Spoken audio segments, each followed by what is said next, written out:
지금까지 우리 인류는 우주 어딘가에 있을지도 모를 지구 밖 생명체에 대해 크나큰 공상을 품어왔습니다.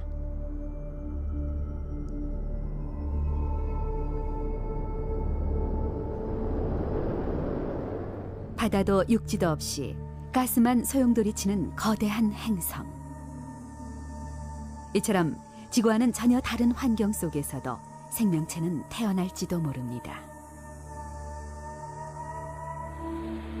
우주 탐사가 한창인 지금, 단순한 공상이 아닌 과학적인 조사 자료로부터 지구 밖의 여러 생명체가 그 모습을 드러내려 하고 있습니다.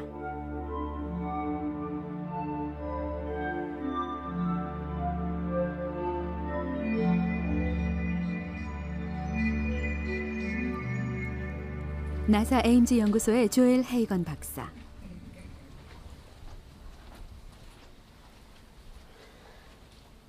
헤이건 박사는 다양한 우주 탐사 장비가 보내오는 별들의 자료를 분석해서 그 별의 환경을 세밀하게 재현하는 전문가입니다.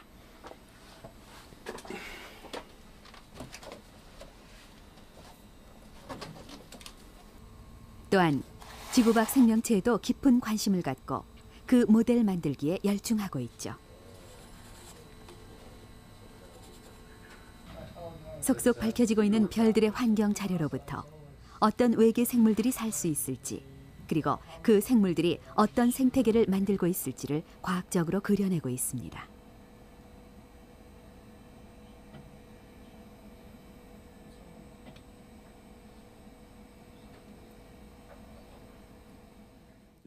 우주에 다른 생명체가 있을 가능성은 무한하다고 감히 말씀드릴 수 있습니다.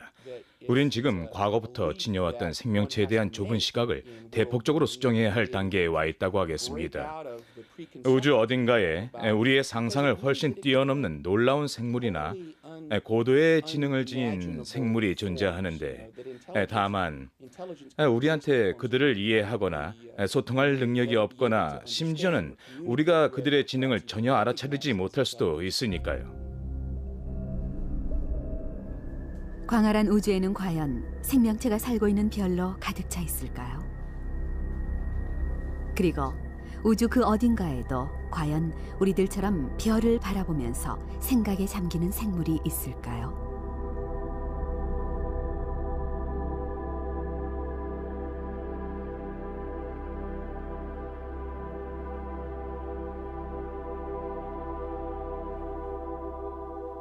아니면 풍부한 물이 있고 계절이 번갈아 바뀌는 우리 지구만이 우주에서 유일한 기적의 별일까요?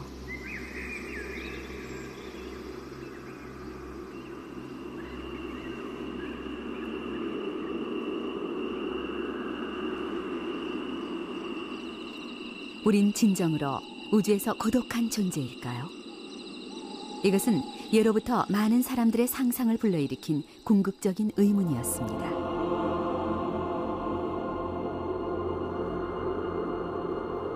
중세 유럽, 기독교의 영향을 강하게 받은 사람들은 조물주가 생명을 창조한 것은 지구뿐이라고 믿고 있었습니다.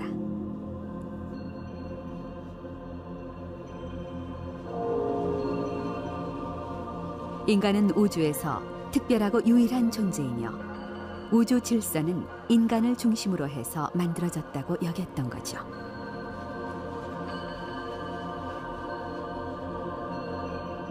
이러한 인간 중심의 사고방식은 현대 문명에까지 이어져서 지금도 우리의 가치관에 커다란 영향을 주고 있습니다.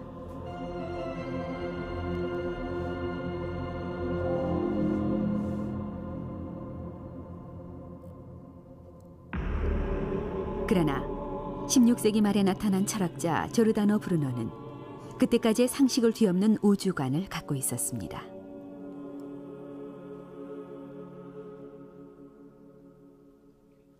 브루노는 지구 밖 생명체의 가능성을 인정하고 광활한 우주엔 지구와 같은 세계가 무수히 존재한다고 주장했으니까요.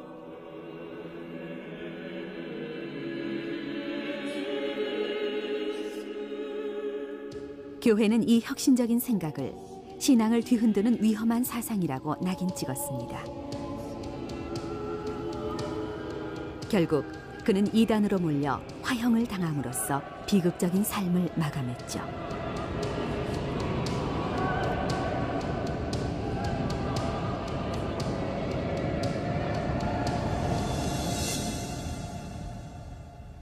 드넓은 우주에서 살아있는 것은 오로지 우리들 뿐일까요? 아니면 이 우주엔 수많은 생명으로 넘치고 있을까요? 지금 우리는 인간 중심의 세계관을 크게 뒤흔들 가능성이 있는 이 의문에 대해 그 해답을 찾아내려 하고 있습니다.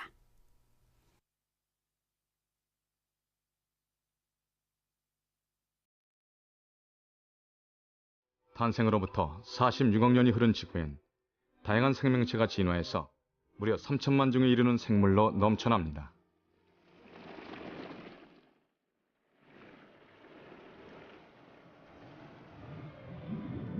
지표면의 약 70%를 차지하는 엄청난 양의 물, 그 땅 위로 쨍쨍 내리쬐는 햇살,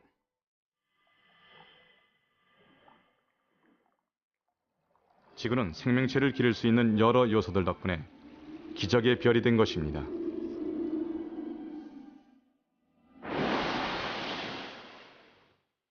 이 지구와 같은 조건으로 생명체를 품고 있는 별.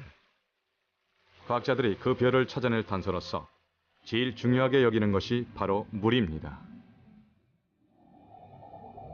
원래 생물의 몸을 만드는 세포의 대부분은 물로 이루어져 있습니다. 막대한 물로 가득 찬 바다는 생명체가 진화해온 무대이기도 했죠. 생명의 요람인 바다.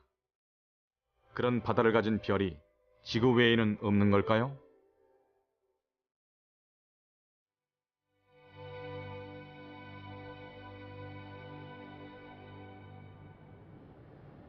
요즘 과학자들은 바다가 존재할 가능성이 많은 별 하나에 주목하고 있습니다. 17세기에 처음으로 발견된 별이었죠.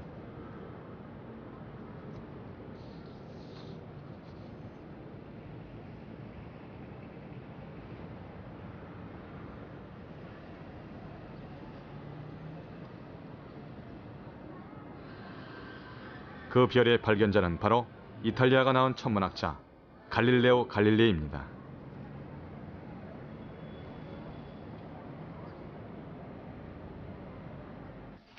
플로렌스에 있는 국립도서관에는 갈릴레오가 관측 내용을 꼼꼼히 써놓은 자료가 남아 있습니다. Questo è il manoscritto di Galileo.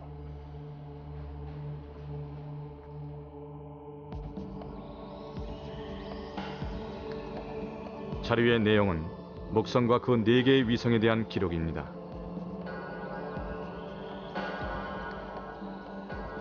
그림 중앙의 원이 목성이고 나머지 별표 4개는 위성을 나타냅니다. 갈릴레오는 날마다 쉬지 않고 위성의 움직임을 스케치했습니다. 갈릴레오가 관측한 4개의 위성, 그중 하나가 지금 바다가 존재할 것으로 기대되는 바로 그 별이죠.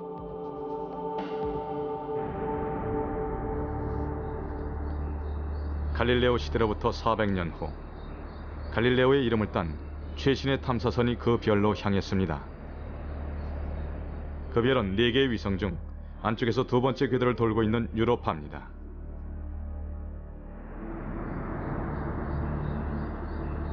갈릴레오 탐사선은 유로파 상공 200km까지 바싹 다가가서 선명한 영상을 보내왔습니다.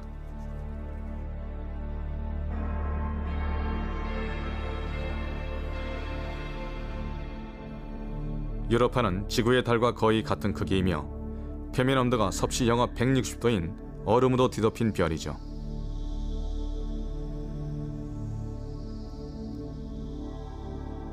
무엇보다 과학자들의 눈길을 끈 것은 얼음 표면이 마치 산산조각 난 것처럼 보이는 독특한 지형입니다.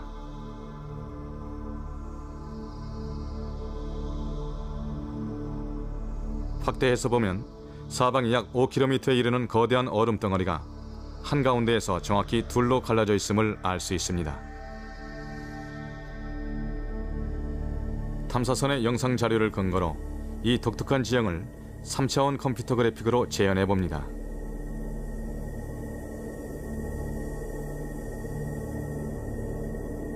지평선 끝까지 펼쳐져 있는 얼음 벌판 곳곳엔 빙산 같은 거대한 얼음 덩어리가 가로놓여 있습니다.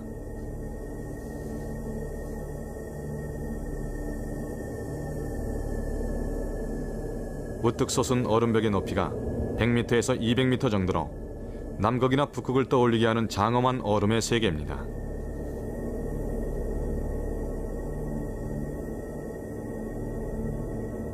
그런데 바로 이런 지형이야말로 유로파에 바다가 존재하는지를 알 수 있는 커다란 단서가 숨어 있는 곳이죠.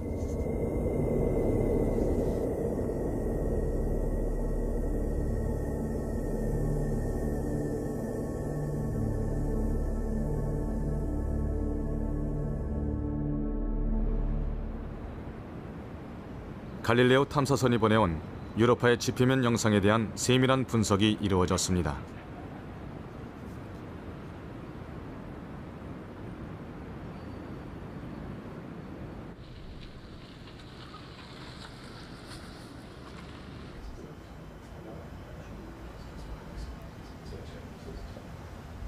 애리조나 대학의 리처드 그린버그 박사를 중심으로 한 영상 분석팀은 유로파의 중력 변화를 정밀하게 계산하고 산산조각난 거대한 얼음 덩어리들의 위치 관계를 조사한 후 이 지형이 어떻게 생겨난 것인지를 알아보았죠.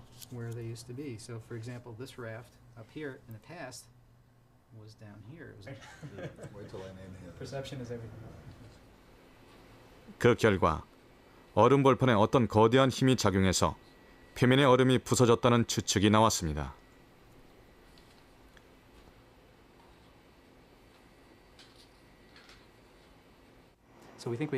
유로파 표면이 상상한 것보다 활발하게 움직이고 있습니다. 모든 게 매우 빠르게 변하면서 지표면이 늘 새로워지죠. 더 자세한 것은 아직 모르지만 여기엔 거대한 기조력이 작용한다고 봅니다. 그 기조력이 일으키는 마찰력이 얼마나 강한지는 알 수 없어도 다른 곳에 비해 기조력을 좀 더 많이 받아 두께가 얇아진 얼음판을 발견한다면 아주 큰 수확이겠죠. 그것은 분명 더 많은 마찰력이 있고 온도도 좀 더 높을 것이기 때문에 얼음이 녹을 겁니다. 기조력은 별과 별 사이에 작용하는 강력한 힘으로 지구와 달 사이에선 밀물과 썰물을 일으키죠. 그런데 목성과 유로파 사이에선 그 10배의 힘이 작용한다는 계산이 나옵니다.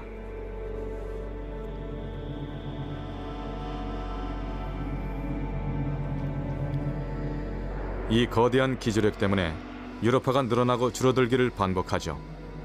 그 때문에 내부에선 막대한 마찰열이 발생합니다.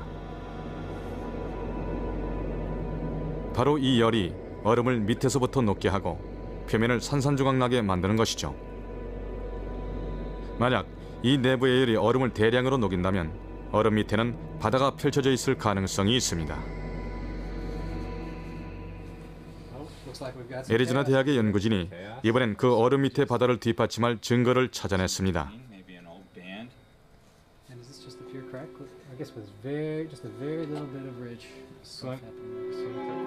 그린버그 박사가 주목한 것은 유로파 표면에 나 있는 무수한 균열입니다.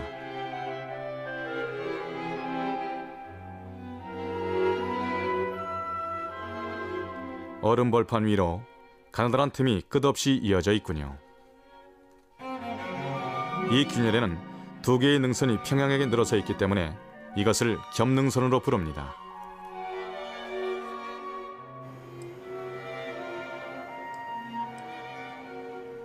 그린버그 박사는 컴퓨터로 복잡한 기조력을 계산해서 겹능선이 만들어진 과정을 추측해봤습니다.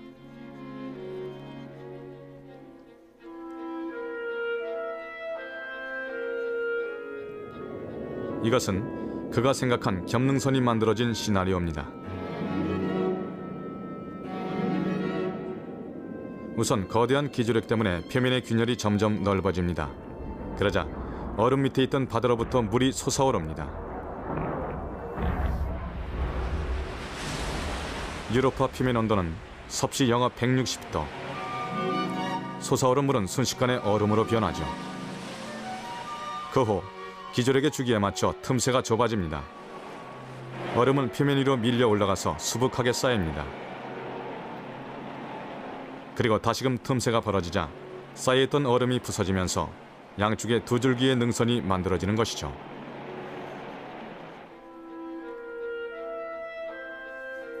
그린버그 박사는 얼음 밑에 바다가 펼쳐져 있지 않다면 이런 지형은 생기지 않을 것이라고 봅니다.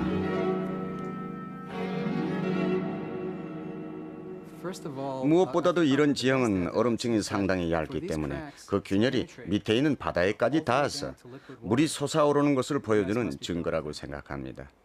만약 얼음이 너무 두꺼워서 수십 킬로미터 정도가 된다면 그 균열은 얼음 표면에 상처만 낼 뿐이고 겹능선은 만들어지지 않겠죠. 따라서 이곳의 얼음층은 상당히 얇기 때문에 길게 뻗어있는 능선을 만들어냈음을 말해줍니다.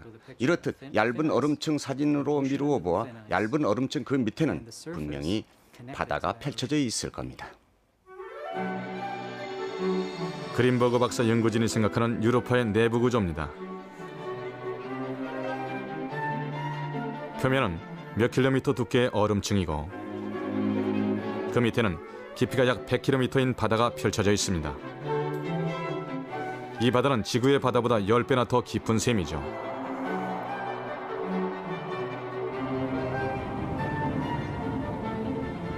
얼음 밑에 펼쳐진 드넓은 바다. 이것은 과연 어떤 세상일까요? 그리고 이 바다 속엔 생명체가 숨쉬고 있을까요?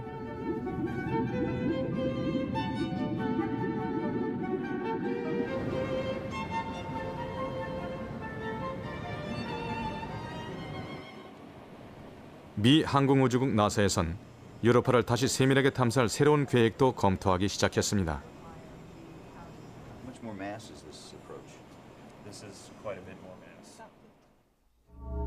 2003년까지 유로파 궤도를 돌 탐사선을 발사한 후에 착륙선을 보낼 예정이죠.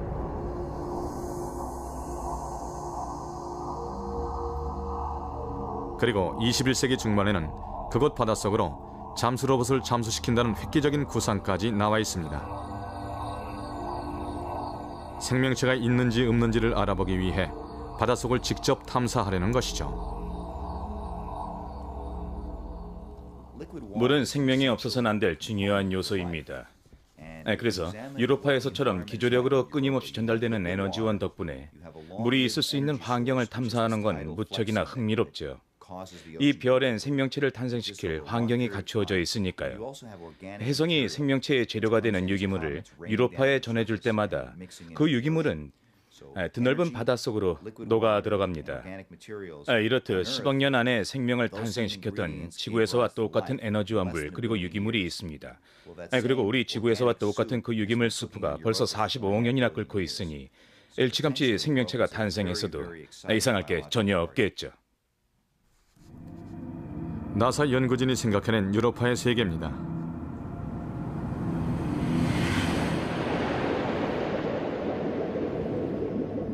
얼음 밑에 펼쳐진 어둠침침한 바다.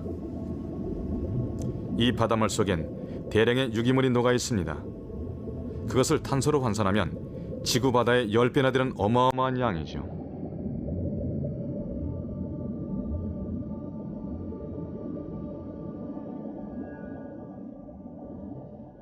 해저에는 화산 활동이 활발해서 풍부한 열 에너지를 이용한 독자적인 생태계가 이루어졌을 가능성도 있습니다.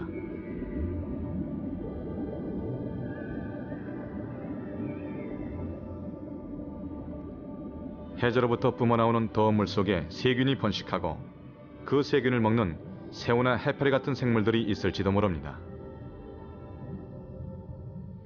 유로파를 탐사하는 데 있어서 가장 흥미로운 건 그곳에 생물권이 있을지도 모른다는 점입니다. 유로파는 태양에서 지구만큼의 거리보다 5배나 더 멀리 떨어져 있는 세계죠. 우리 모두는 예로부터 지구만이 생물이 살 수 있는 곳이라고 여겨왔습니다. 지표면에 물을 지니기 위해서는 태양으로부터 너무 멀리 있어도 너무 가까이 있어서도 안 된다고 여겼죠. 그런데 우리가 상상한 것보다 훨씬 먼 그곳에도 물로 채워진 바다가 있습니다. 더 나아가서는 그곳에 생물권이 있다고 볼 수도 있겠죠. 우린 생각을 넓혀서 우주에 또 다른 생물이 있을 가능성을 진지하게 생각해야 합니다. 물론 태양계 안에서 지구 이외의 다른 곳의 생물을 발견한다면 참으로 놀라운 일이 될 겁니다. 특히 지구에서 멀리 떨어진 유로파라면 더더욱 그렇겠죠. 과거에 서로에게 안 좋은 영향을 미쳤을지도 모를 지구와 화성의 관계하고는 다르니까요. 지구의 생명이나 유로파의 생명이 서로에게 악영향을 미쳤을 가능성은 거의 없습니다. 따라서 유로파에서의 생명의 기원은 지구와는 전혀 다를 테죠. 바로 그 점이 매우 중요하다고 봅니다.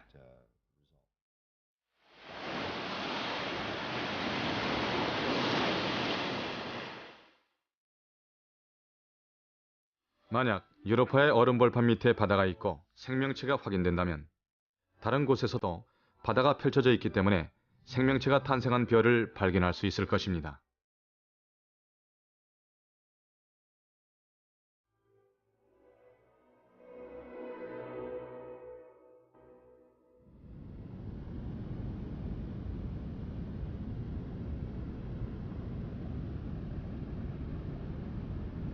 우주에서 생명체를 찾는 중요한 단서가 되어온 바다. 하지만 지금은 바다가 없는 별에서도 생명체가 존재할지 모른다는 가설이 주목을 받고 있습니다. 이 가설은 지구에서 물이라곤 거의 찾아볼 수 없는 극한 환경으로 불리는 지역을 조사한 후에 나온 것입니다.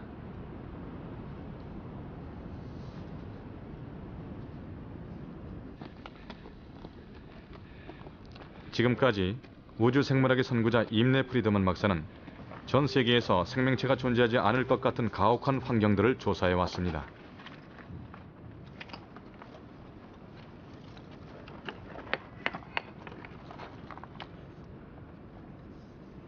프리드먼 박사가 조사한 것은 주로 사막에 있는 암석의 내부입니다.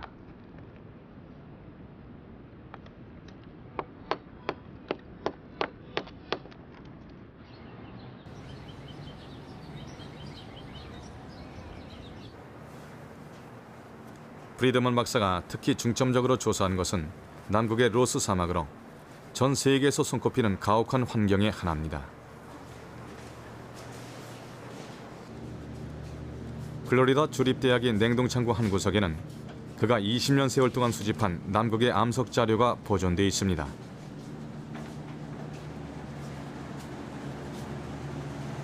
창고 안은 섭씨 영하 27도로 건조한 남극의 환경이 재현되어 있죠.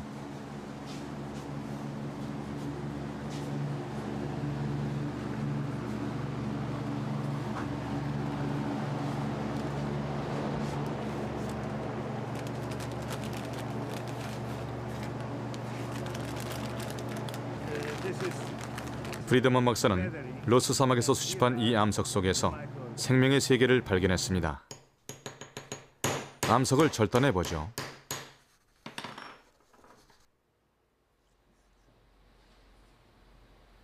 표면에서 가까운 녹색 부분은 조류가 번식하고 있는 모습입니다. 좀 더 자세히 조사해보자 이끼류나 균류 그리고 여러 가지 세균까지 살고 있음을 알 수 있었죠.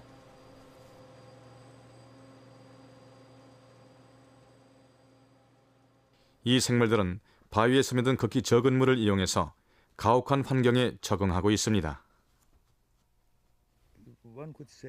생명이야말로 그 어떤 가혹한 환경 속에서도 자신이 살아남을 길을 찾아내는 놀랍도록 영리한 존재라고 할 수 있습니다.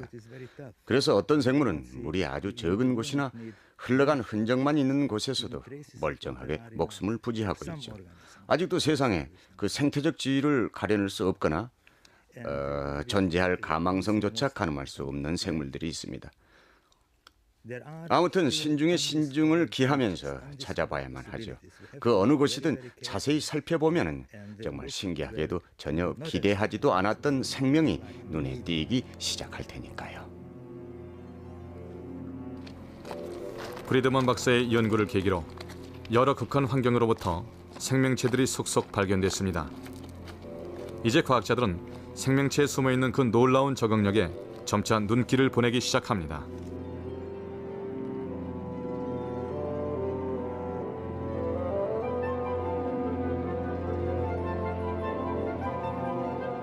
더욱이 최근의 조사를 통해 극한 환경에서 사는 이 생물들은 결코 드문 존재가 아니며 지구에서 광활한 생물권을 만들고 있음이 밝혀졌습니다.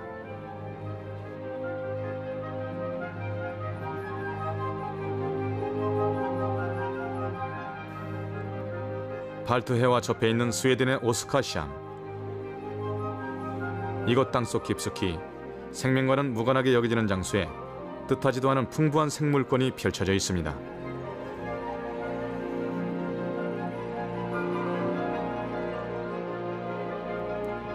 땅속으로 내려오는 이곳 굴의 길이는 무려 3,600m에 이르죠.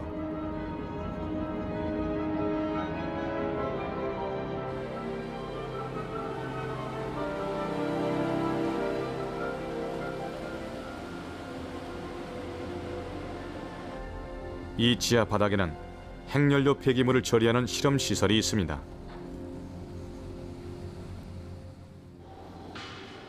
이 시설에선 사용한 핵연료를 캡슐에 넣어 지하에 묻는 실험이 이루어지고 있었습니다. 그런데 예상치 못한 사태가 발생합니다. 주변의 바위로부터 정체불명의 미생물이 대량으로 발견됐기 때문이었죠. 주변은 높은 온도에 마그마가 굳어져서 생긴 화성암으로 미생물이 살 수 없을 것 같은 곳이기에 관계자들은 큰 충격을 받았습니다. 이 미생물들이 핵연료 캡슐에 영향을 주지 않으리란 보장이 없으니까요.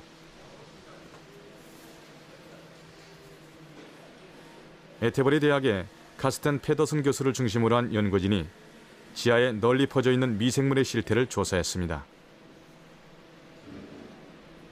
햇빛도 닿지 않는 지하 깊숙한 곳, 물도 유기물도 거의 없는 암석 속에서 어떻게 미생물이 살고 있을까요?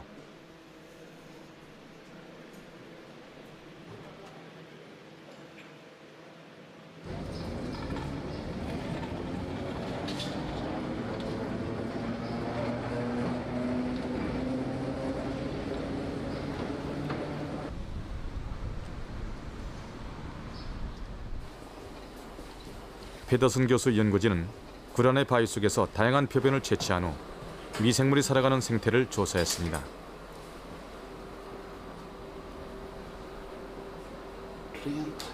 그 결과 미생물은 지구 내부로부터 뿜어져 나오는 수소나 탄산가스에 의지해서 살고 있음이 밝혀졌습니다.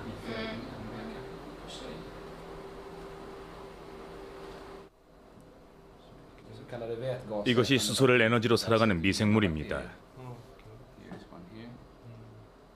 이쪽에도 있습니다. 지하엔 이런 미생물이 무수히 많이 살고 있죠. 몸의 전체 길이는 1000분의 1mm 정도입니다. 페더슨 박사는 이 미생물들을 지구 그 자체를 먹고 사는 생물이라고 표현합니다. 더욱이 이 미생물들은 메탄이나 초산 같은 유기물을 만든다는 사실이 밝혀졌습니다.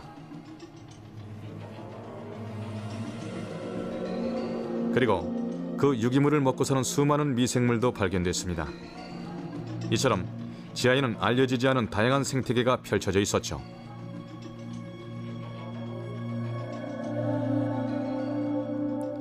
이러한 지하 생물권 안의 생물 숫자는 땅 위의 식물 전체와도 맞먹을 정도라고 합니다.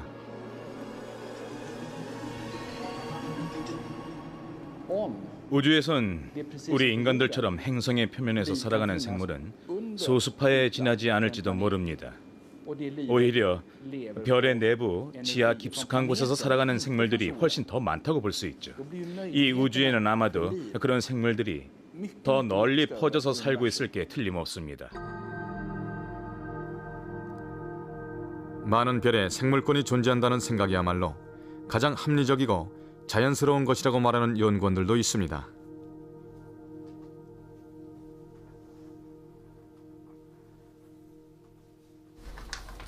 생명의 기원을 연구하고 있는 군터 박터샤우저 박사입니다.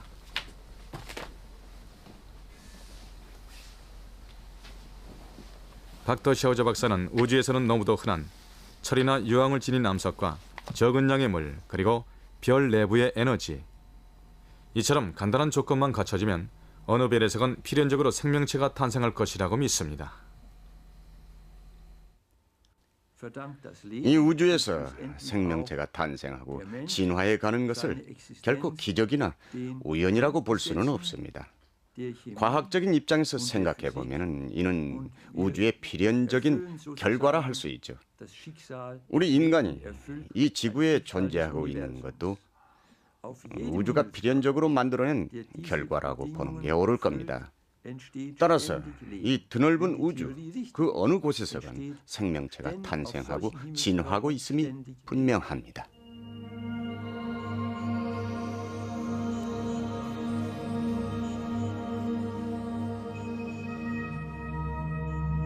얼음 벌판 밑의 바다에 존재할지도 모를 생물권, 별의 내부에 존재할지도 모를 생물권. 이제 우주에 생명체가 존재할 가능성은 매우 크다고 할 수 있습니다.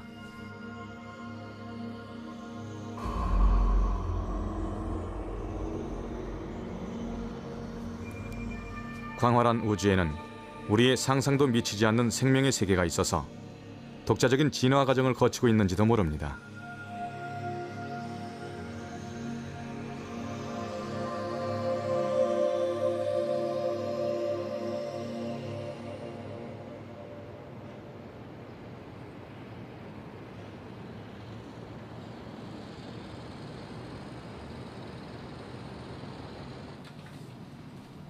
나사 에임즈 연구소의 조엘 헤이건 박사.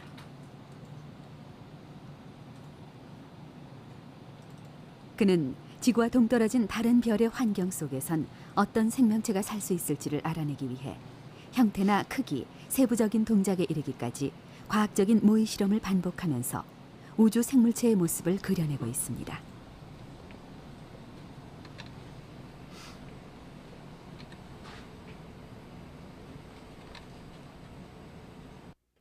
상상의 생물을 그리는 건 참으로 즐거운 일입니다.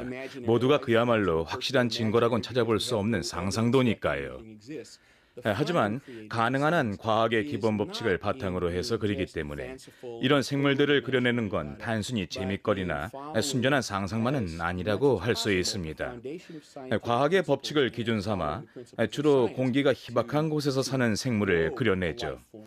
그림을 한참 그려나가는 과정에선 예전엔 생각지도 못했던 여러 가지 새로운 요소가 덧붙여져서 우리 지구의 생물에선 볼 수 없는 전혀 새로운 생태의 생물이 만들어질 소지가 아주 많습니다. 그래서 오히려 물리학과 생화학의 법칙들에 따라 그 한계를 분명히 정해나가는 게 훨씬 재미있고 흥미진진한 일입니다. 누구든 이런 그림을 처음 그리기 시작할 때는 자꾸만 박쥐 발톱 같은 걸 먼저 떠올리기 마련이지만요.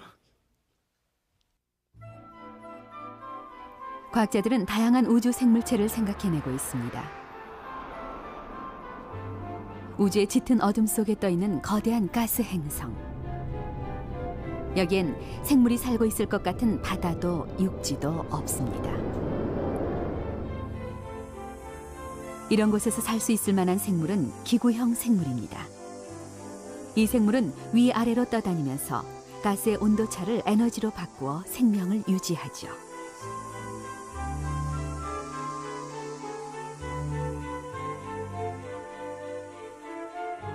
중력이 지극히 큰 행성에선 강한 뼈대를 지니도록 진화한 생물이 아주 천천히 땅 위를 기듯이 이동합니다.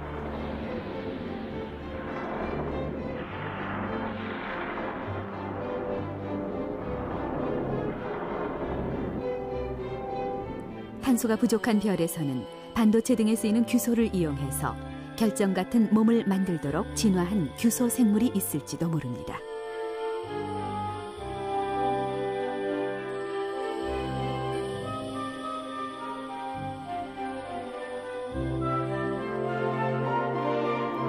극단적으로 온도차가 낮아 모든 게 얼어붙은 행성에선 우주로부터 쏟아지는 방사선과 얼음의 반응으로 산소가 생기고 그 산소를 이용하는 생물이 번식하는 경우도 생각해 볼 수 있습니다.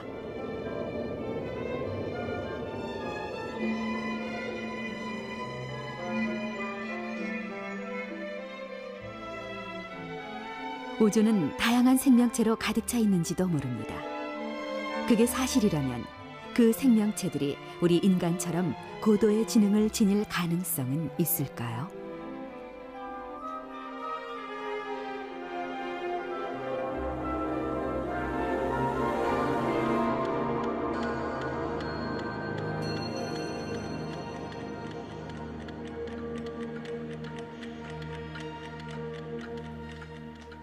지구의 경우 3천만 종의 생물 중에서 고도의 지능을 지닌 생물은 매우 드뭅니다.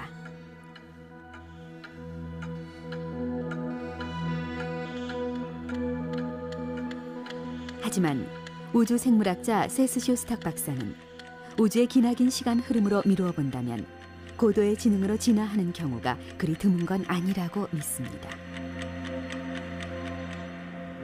우주의 기원이 아주 오래됐다는 사실을 잊어서는 안 됩니다. 우주의 나이는 지구보다 두세 배나 더 길죠. 그래서 아무리 고도의 지능으로 진화하는 경우가 드물더라도 먼 옛날부터 긴 세월에 걸쳐 고도의 문명을 세우며 은하계로 퍼져나갔거나 적어도 탐사선을 보낸 지적인 생물이 있을 겁니다. 은하계에서 문명을 두루 퍼뜨린 고도의 지능을 지닌 존재가 있을 것이기 때문에 우린 전파 망원경으로 그들을 찾아내야 하죠. 쇼스탁 박사는 과연 이 우주에서 지적인 생물의 진화가 어떤 방향으로 나아간다고 볼까요?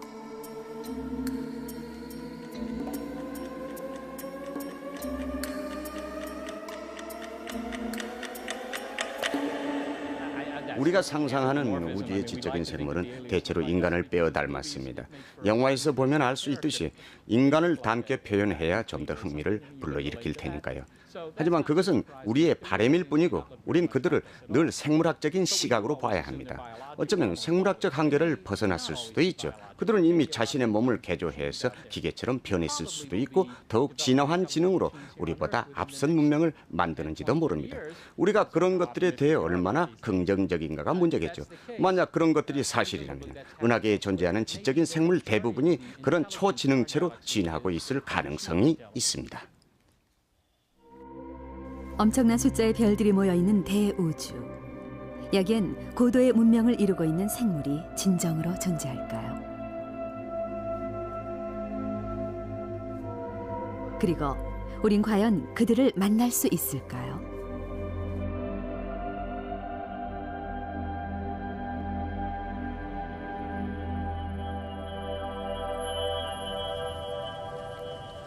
지구 밖에서도 지적인 생물이 존재할 것인가? 이런 의문은 많은 사람들의 흥미를 끌어왔습니다.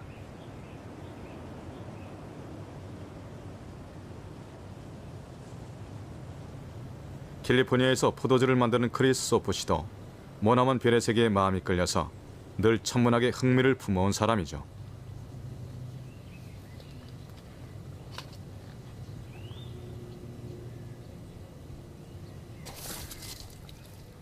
아름다운 자연 속에서 태어나고 자란 소프 씨는 어려서부터 우주의 생명력을 느껴왔다고 합니다.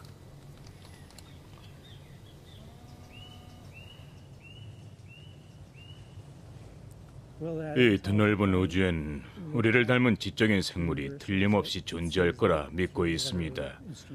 물론 그들이 어떤 장비를 쓰고 있는지는 모르지만 그들도 아마 우리들처럼 밤하늘을 바라보면서 우주의 아름다움에 마음을 모조리 빼앗기고 있을 게 분명합니다.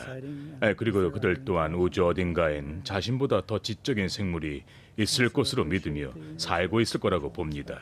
전 그런 가능성이 충분히 있다고 생각합니다.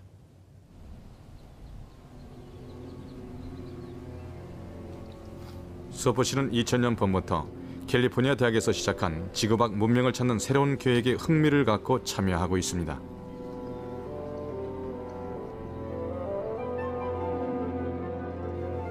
캘리포니아 대학은 우주로부터 오는 무수한 전파를 보다 신속하게 분석하기 위해 연구원뿐 아니라 일반인 중에서도 널리 협력자를 모으고 있죠.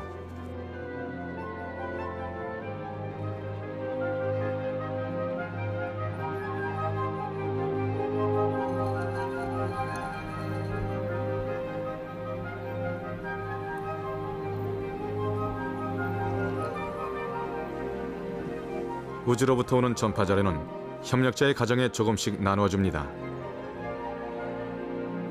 이들 자료를 개인 컴퓨터로 분석해서 지구 밖 문명에서 보내오는 신호를 찾아내려는 것이죠.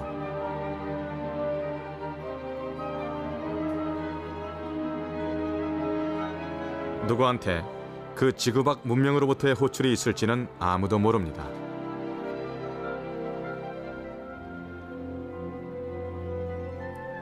푸에르토리코 아레시보에 있는 세계 최대의 전파 망원경. 여기에선 우주로부터 오는 전파 2,800만 개의 주파수를 수신하고 있습니다.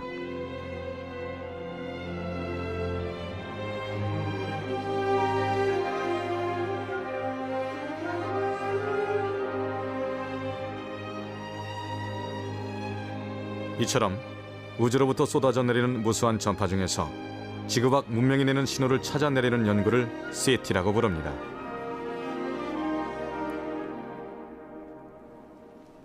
세티는 지금까지 40년 동안 계속되고 있지만 과학자들은 아직 그 결실을 맺지 못하고 있습니다. 세티에 관여하는 과학자들의 가장 큰 고민은 우주에서 오는 전파가 워낙 막대하기 때문에 고도의 분석 능력을 지닌 컴퓨터로도 처리하기 힘들다는 점이었죠.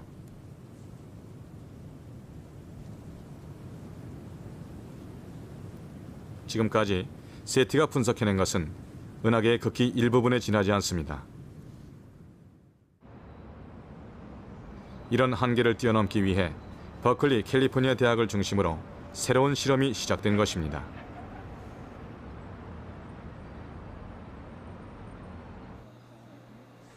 전 세계에 넘쳐나는 일반 가정의 컴퓨터를 이용하는 가정 세티라는 계획이 그것이죠.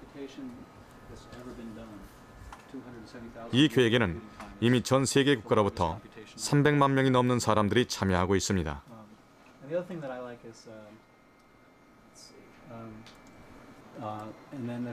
그리고 지금도 하루에 3,000명꼴로 참여 인원이 늘고 있죠.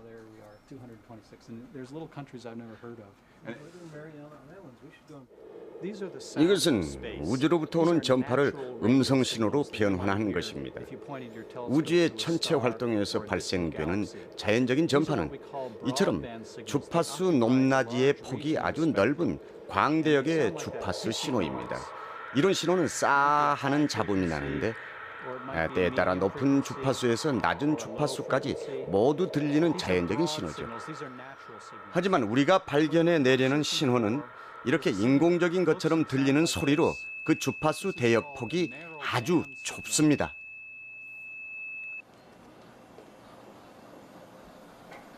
가정 세티 센터에는 날마다 아레시보 천문대에서 보내온 우주 전파 자료가 도착합니다.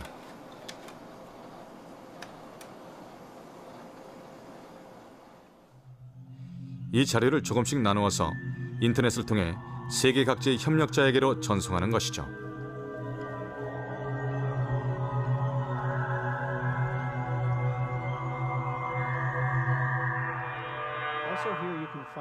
전 세계 가정의 컴퓨터를 이용함으로써 불과 1년 만에 28만 년분의 계산을 처리할 수 있었습니다. 이것은 1초에 10조 번이나 계산할 수 있는 엄청난 양의 연산 능력을 지니는데, 말하자면 우리 세계 역사상 최대의 슈퍼컴퓨터를 손에 넣은 셈이죠. 갈수록 컴퓨터 처리 기술이 향상됨에 따라 우리도 결국엔 좋은 성과를 거두리라고 확신합니다. 이대로 순조롭게 더 많은 노력과 연구를 계속한다면 아마도 앞으로 50년 안에 외계의 생물체를 찾아낼지 모르죠. 전 세계에서 이 가정 세티 계획에 참여한 사람들이야말로 참으로 훌륭한 분들이라고 생각합니다.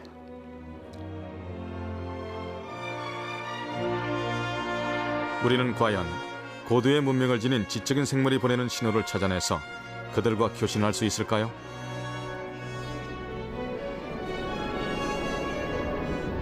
세티 과학자들의 추정에 따르면, 예를 들어 우주에 수많은 문명이 존재한다고 해도 그 문명이 짧은 기간에 사라져버렸다면 서로 만날 확률은 극히 적을 거라고 합니다. 우주는 끝없이 펼쳐져 있습니다. 별과 별 사이에서 전파가 도달하기까지 몇 억 년이 걸릴 수도 있습니다. 이 정도로 긴 시간 동안 문명을 유지하는 것이 가능할까요?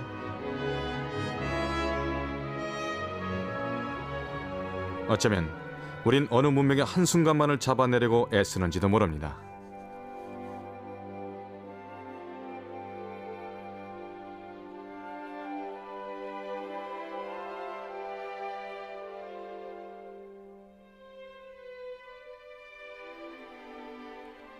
소프 씨가 이 계획에 참여한 지도 벌써 1년이 다 돼갑니다. 그는 밤마다 컴퓨터 곁에서 천문학 책을 펴놓고 밤하늘 저편에 살고 있을지도 모를 미지의 존재에게 마음을 쓰는 이런 시간이 즐겁습니다.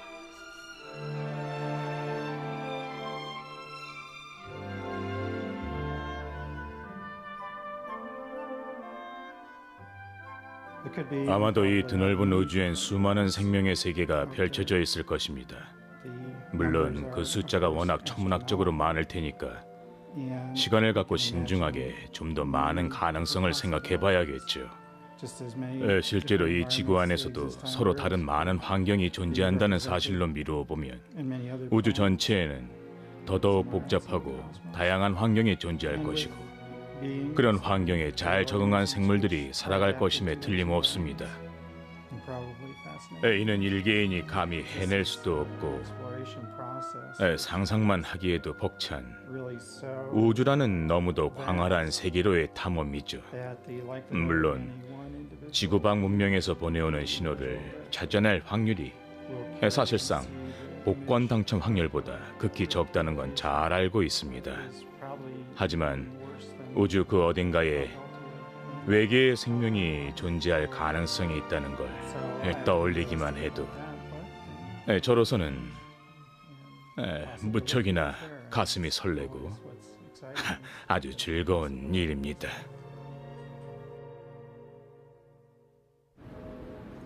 이탈리아 로마 외곽에 있는 400년 역사의 바티칸 천문대는 늘 시대를 앞서가는 연구를 계속해왔습니다.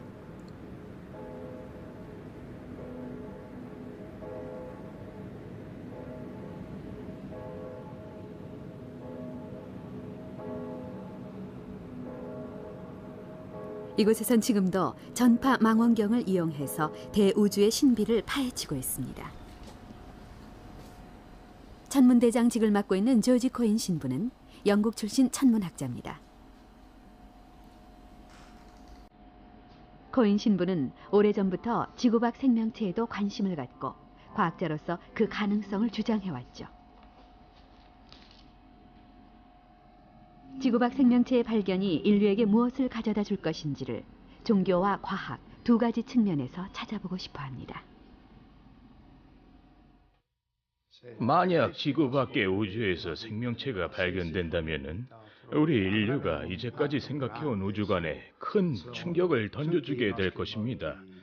그 충격이 어떤 것인지는 정확하게 예측할 수 없지만은 인간 정신이 어떤 의미에서는 새로운 단계에 도달할 것이고 지금까지 지녀온 신이나 종교에 대한 인식도 크게 바뀌게 될 것으로 믿습니다. 이 끝없는 우주에는 무수한 세계가 펼쳐져 있고 다른 지적인 생명체가 존재할 가능성은 충분히 있습니다.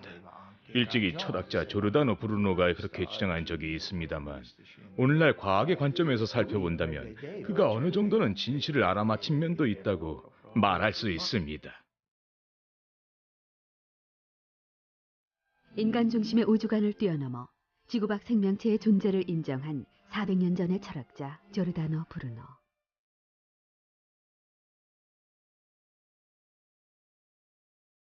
그가 과연 진실을 알아맞힌 걸까요?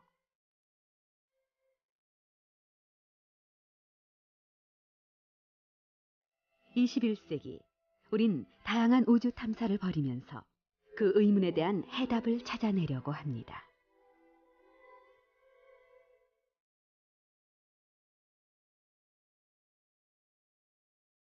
우리가 광활한 우주 속에서 지구 밖 생명체를 만날 때 지구는 더 이상 기적의 별이 아닙니다.